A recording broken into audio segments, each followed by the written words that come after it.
নমস্কার, কেমন আছেন আপনারা সবাই? সিতু রেসিপি ব্লগে আপনাদেরকে সবাইকে স্বাগত জানাই। আমি কিন্তু দুটো রান্নার আজকে আপনাদেরকে দুটো জিনিস শেখাবো বলে আমি আজকে এই ভিডিওটা নিয়ে এসেছি। ভিডিওটাই কিন্তু এই ঘুগনি করছি আমি, এই ঘুগনিটা কিন্তু শেখাচ্ছি না। এই ঘুগনিটা তো আপনারা সবাই পারবেন, তবে হ্যাঁ, চটজলদি করার জন্য যেভাবে আমি ঘুগনিটা করছি আপনারা বাড়িতে একবার চেষ্টা করে দেখতে পারেন।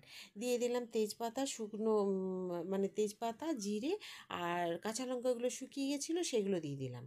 আর টমেটো, একটু আদা বাটা, লঙ্কাটা বাটিয়ে নিয়ে ওই যে কাঁচা লঙ্কাগুলো দিয়ে দিলাম। আমার কর্তার আবার ঝাল চলবে না, তো যার জন্য এইভাবে দিলাম। দিয়ে দিলাম হলুদ। ব্যাস, এইভাবে কিন্তু আমি ঘুগনিটা করব। তবে জানেন, মটরগুলো না অনেক দেরিতে ভিজিয়েছি। কটার সময়, বেলা 11:30-12টার সময় হঠাৎ মনে হলো একটু নিরামিষে ঘুগনি করব আর রুটি করব। হ্যাঁ, যে কথাটা বলছি আজকে আপনাদেরকে, একটা খুব সহজে রুটি কিভাবে নরম রাখা যায় কোনো রকম মানে কষ্ট ছাড়াই, সেইটাই আপনাদের শেখাবো। আর শেখাবো আপনাদেরকে আরেকটা জিনিস, সেটা একদম লাস্ট পর্যন্ত দেখুন। যেটা হবে আপনাদের, আর হাফ চামচ দিয়ে দিলাম চিনি। আচ্ছা, কেন দিলাম চিনিটা? নিরামিষ ঘুগনি তো, নিরামিষ ঘুগনিতে একটুখানি হালকা মিষ্টির ছোঁয়া থাকলে একটু ভালো লাগে, কিন্তু রসুন পেঁয়াজ দিয়ে করলে হয়তো আমি চিনিটা দিতাম না।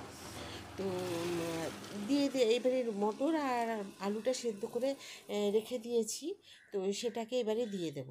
তবে খাবার সোডা, 1 চিমটি খাবার সোডা দিয়ে মটরটা ভিজিয়েছিলাম বলে না, মটরগুলো খুব তাড়াতাড়ি ভিজে গেছিলো। তারপরে সেদ্ধও হয়ে গেল, খুব সুন্দর দেখলাম। তবে এই নিরামিষ ঘুগনিটা করবো এই রুটির সাথে খাওয়ার জন্য।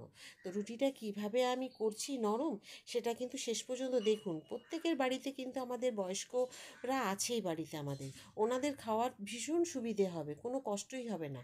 আর এই রুটি নিয়ে প্রত্যেক দিন ঝামেলা, বাবা রুটি শক্ত হয়ে গেল, রুটি না মানে এত মানে শক্ত যে খেতে পাচ্ছি না, এই অশান্তি বা এই চিৎকার চেঁচামেচিটা বাড়িতে আর হবে না। দেখবেন রুটির প্রশংসায় পঞ্চমুখ সকলে হয়ে যাবে। তো সেই কারণে আমি যেভাবে রুটিটা করছি, আপনারা কিন্তু প্রত্যেকটা টিপস আমার ফলো করুন, দেখবেন এমন কিছুই না, কিন্তু সবাই করতে পারবেন আপনারা খুব সহজে। তো সেইভাবে আমি দেখুন, আমার ঘুগনিটাও হয়ে গেল রুটির কথা বলতে বলতে। তো ঘুগনিটা কিন্তু খুব ভালো লাগবে, বেশি খুব একটা পাতলা করবেন না। আর এই গরমের মধ্যে আদা আর টমেটো বাটা দিয়ে যে আমি করলাম, খেতে ভালো লাগবে, রসুন পেঁয়াজ ছাড়া খুব ভালো হবে। আচ্ছা দেখুন, রুটিটা আমি বেলা শুরু করে দিয়েছি। রুটিটা কী করবেন, আটাটা জানেন? আটাটাকে নর্মাল যেরকম ঘরের জল আমরা সবসময় ব্যবহার করি, ওই রকম জল দিয়ে আপনারা আটাটা মেখে সঙ্গে সঙ্গে রুটি করবেন। কোনো দরকার নেই 3-4 ঘন্টা ধরে আটা মেখে তেল মাখিয়ে ভিজতে দেওয়ার কোনো প্রয়োজন নেই। এই দেখুন, এইরকম হবে রুটিগুলো, পাতলা, খুব একটা মোটা হবে না, একদম এই ধরনের হবে। আর অনেকে আছেন বলেন না, 4 ঘন্টা 3 ঘন্টা আগে আমরা আটাটাকে মেখে তেল মাখিয়ে ঢেকে রেখেছি কাপড় দিয়ে, কোনো দরকার নেই। গরম জলও মাখতে হবে না, কড়াইয়ে গরম জল দিয়েও মাখতে হবে না, কিচ্ছু না। একদম নর্মাল জল দিয়ে মেখে 3টে-4টে করে আপনি যেরকমভাবে নিয়ে সেঁকতে পারবেন। তবে 3টে-4টে, ম্যাক্সিমাম 5টা নিয়ে সেঁকলে কী হয়, রুটিগুলো সুন্দর ফোলে। আর আপনি যদি একসাথে 8টা-10টা নিয়ে সেঁকেন, হয়তো রুটিগুলো ফুলবে না, কিন্তু নরম হবে। আমি যেভাবে দেখাচ্ছি ঠিক ওইভাবেই করবেন। আপনার রুটি যদি 10টা একসাথে নিয়ে সেঁকেন, তাও কিন্তু রুটিগুলো নরম হবে। তবে দেখুন, আমি কিন্তু রুটিগুলো যে আমি মানে বেলে আমি করেছি 3টে-4টে করে, কি সুন্দর ফুলছে দেখুন। এইরকম ফুলবে যদি আপনি 4টে করে বা 5টা বা 3টে নিয়ে করেন। তো অসুবিধে নেই, আপনার যদি তাড়া থাকে প্রচুর রুটি করতে হয়, তা আপনি একসাথে 8টা-10টা নিয়েও যদি আপনি শিখতে পারেন, করতে পারেন, অসুবিধে নেই। তো প্রত্যেকটা রুটি কিন্তু আমার ফুলে যাচ্ছে। তো আরেকটা দেখাবো আপনাদেরকে, লাস্ট পর্যন্ত ভিডিওটা দেখুন, যে বিস্কুট দিয়ে কিভাবে আইসক্রিম তৈরি করতে হয়। এই বিস্কুট দিয়ে আইসক্রিম তৈরি করাটা না খুব সহজ, ওটা কিন্তু অবশ্যই দেখবেন শেষ পর্যন্ত, যে আমি কিভাবে করলাম। তো রুটি তো আপনাদের দেখবেন ছোট বাচ্চারা, তাদেরকেও আপনি যদি হাতে মানে কোনো একটা কিছু দিয়ে খাওয়ান, তারাও খেতে পারবে, দাঁত নেই ওরা বাচ্চারা। আর আমাদের বাড়িতে অনেকেই দেখবেন, বয়স্ক মানুষরা দেখবেন, এখন তো বয়স্ক কেন, মধ্য বয়সেই যারা গেছে, ক্যালসিয়ামের অভাবে দেখবেন কি না, দাঁত পড়ে যায়, দাঁতের এনামেল নষ্ট হয়ে যায়, যার কারণে অনেক সময় দাঁত দিয়ে চিবিয়ে খেতে পারে না। ব্যাস, গরম তাওয়ার মধ্যে 1 গ্লাস জল দিয়ে দিলাম, দিয়ে রুটিগুলোকে আমি এইভাবে সুন্দর করে ধুয়ে ধুয়ে গ্যাসের ওভেনের মধ্যে একটার পর একটা আমি কিন্তু এইভাবে মেলে দেবো। তবে আপনার রুটির পরিমাণ যদি বেশি হয়, আপনি 2টো থালা নিয়ে নেবেন, থালার উপরে মেলে দেবেন। তবে হ্যাঁ, বেশিক্ষণ কিন্তু মেলে রাখবেন না, তাহলে একটার সাথে একটা কিন্তু আটকে যাবে, তখন কিন্তু ছিঁড়ে যাবে। আর কিছু না, একটু সময়, মোটামুটি 2 মিনিট মতো, 2 মিনিটও না, 1 থেকে 1.5 মিনিট রেখে দেবেন। রেখে দিয়ে দেখুন কীরকম রুটিগুলো নরম হয়েছে। দিয়ে তারপরে আপনি কী করবেন, হটপটের মধ্যে রেখে বা স্টিলের কোনো একটা পাত্রের মধ্যে রেখে আপনি একটা এয়ারটাইট মানে ঢাকাও দিয়ে দিতে পারেন, বা এইভাবে রেখে আর যে কোনো থালাও একটা ঢাকা দিতে পারেন, কোনো অসুবিধে নেই। তো আপনি যেমনভাবে খুশি রুটি আপনি রাখুন।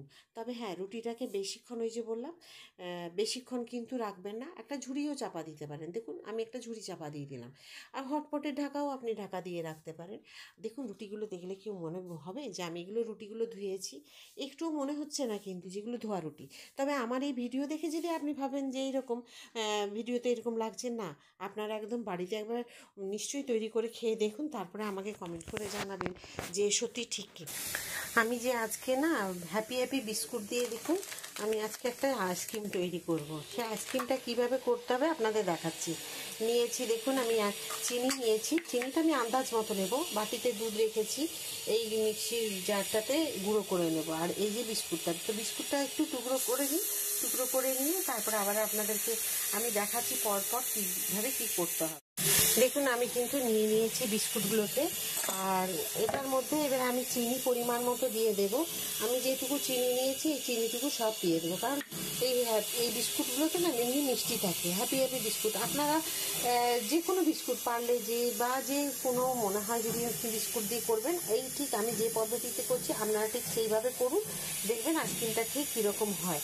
তো আমি এটাকে এবার একটু দুধ দিয়ে দেবো পরিমাণ মতো, তারপর চিনিটা দেবো। আগে দেখি এতটা দিলাম, এরপর যদি লাগে তখন আবার দেবো। দেখুন দুধটা কিন্তু পুরো লাগেনি। এই দুধটা যদি দিয়ে দিতাম তাহলে কিন্তু পাতলা হয়ে যেত, আর পাতলা হলে চলবে না। ঠিক ঘনত্বটা এইরকম রাখতে হবে। এইরকম ঘনত্বটা থাকলে পরে, আর মিষ্টিটা আপনারা নিজেদের মতো বুঝে দেবেন, কারণ বিস্কুটগুলোতে এমনি মিষ্টি থাকে, এর সাথে আর কিছু মেশানোর দরকার নেই। এর একটা সেন্ট মানে যে নিজের ফ্লেভার আছে বিস্কুটের, সেটাও আছে। আর তার সাথে কিন্তু এই যে দেখুন এর এটা ঘনত্বটা দেখুন কীরকম, ঠিক এইরকমই হবে। এবার কিন্তু আমার কাছে আইসক্রিম যে মোল্ডগুলো সেগুলো নেই, আমি ছোট্ট ছোট্ট গ্লাসগুলোতেই কিন্তু আইসক্রিম করি, আর খুব সুন্দর হয়। তাহলে আমি এগুলো ঢেলে নিয়ে আপনাদেরকে দেখাচ্ছি আবার। বিস্কুটের মিশ্রণটা আমি এই গ্লাসের মধ্যে ঢেলে র্যাপিং পেপারে র্যাপ করে মধ্যিখানটা একটু ছুরি দিয়ে কেটে, আর এই আইসক্রিমের স্টিকগুলো আমার বাড়িতে ছিল, তো এইগুলো আমি মধ্যিখান দিয়ে দিয়ে দিলাম। কিন্তু আপনাদের বাড়িতে যদি আপনারা যদি মনে করেন যে আমি এটা এখন দেব না, হয়তো 2-3 ঘন্টা পরেও আপনি এইভাবে ওপর থেকে একটা ছোট্ট থালা ঢাকা দিয়ে রেখে দিলেন। পরে 2-3 ঘন্টা পরে যখন একটুখানি হালকা জমে যাবে, যদি র্যাপিং পেপার না থাকে, তাহলে মধ্যিখান দিয়ে এই স্টিকগুলোকে দিয়ে দেবেন। দেখবেন খুব সুন্দরভাবে হয়ে যাবে, কোনো অসুবিধা হবে না। যেমন আমি তরমুজেরটা করেছিলাম, দিয়ে আমি এই দেখুন র্যাপিং পেপার দিয়ে এভাবে করে রেডি করে দিলাম। করে র্যাপ করে আমি এখন 6-7 ঘন্টার জন্য এটাকে রেখে দেবো। পরের দিন সকালবেলায় খাবো, কোনো দুপুরবেলায় কোনো অসুবিধে নেই। তো এর মধ্যে কিন্তু ড্রাই ফ্রুটও দিতে পারেন, কাজু কিশমিশ আমন্ড, যদি মনে করেন একসাথে পেস্ট করে দেবেন তাও দিতে পারেন, বা যদি ছোটো ছোটো টুকরো করে দিতে পারেন তাও পারেন। তবে আমার ভিডিওটা দেখে যদি আপনাদের ভালো লাগে অবশ্যই লাইক শেয়ার করবেন, সাবস্ক্রাইব করতে একদম ভুলবেন না, সাথে থাকবেন। আপনারা সবাই ভালো থাকুন। পরের ভিডিওতে আবার আপনাদের সাথে আমার দেখা হচ্ছে।